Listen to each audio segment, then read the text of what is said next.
بسم الله الرحمن الرحيم لا أقسم بهذا البلد وأنت حل بهذا البلد ووالد وما ولد لقد خلقنا الإنسان في كبد أيحسب أن لن يقدر عليه أحد يقول أهلكت مالا لبدا أيحسب أن لم يره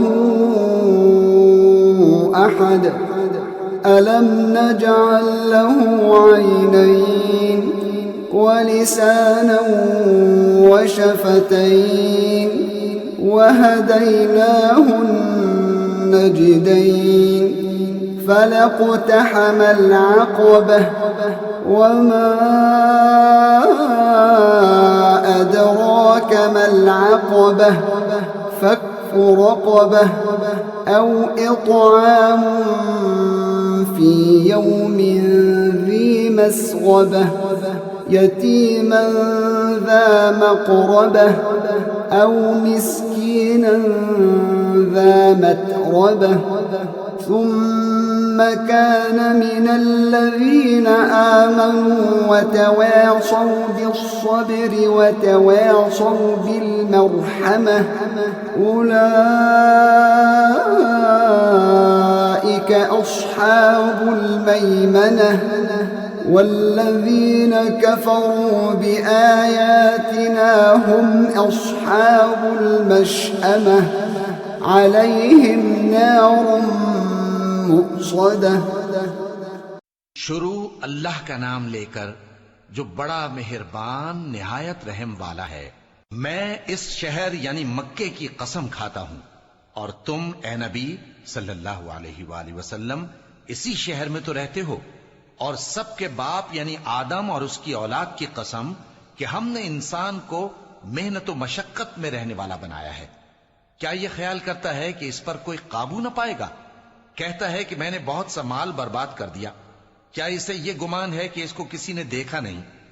بھلا ہم نے اس کو 2 آنکھیں نہیں دیں اور زبان اور 2 ہونٹ نہیں دیے؟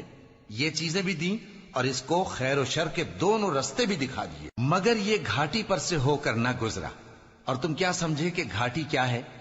کسی کی گردن کا چھڑانا یا بھوک کے دن میں کھانا کھلانا، کسی رشتہ دار یتیم کو یا مٹی میں پڑے کسی نادار کو.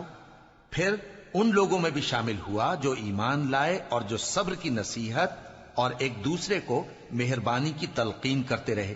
یہی لوگ اچھے نصیب والے ہیں، اور جنہوں نے ہماری آیتوں کو نہ مانا وہی برے نصیب والے ہیں. یہ لوگ آگ میں بند کر دیے جائیں گے. In the name of God, the gracious, the merciful. I swear by this land. And you are a resident of this land. And by a father and what he fathered. We created man in distress. Does he think that no one has power over him? He says, I have used up so much money. Does he think that no one sees him? Did we not give him 2 eyes? And a tongue, and 2 lips? And we showed him the 2 ways? But he did not brave the ascent. And what will explain to you what the ascent is? The freeing of a slave. Or the feeding on a day of hunger. An orphan near of kin. Or a destitute in the dust. Then he becomes of those who believe, and advise one another to patience, and advise one another to kindness. These are the people of happiness. But as for those who defy our revelations, these are the people of misery. Upon them is a padlocked fire,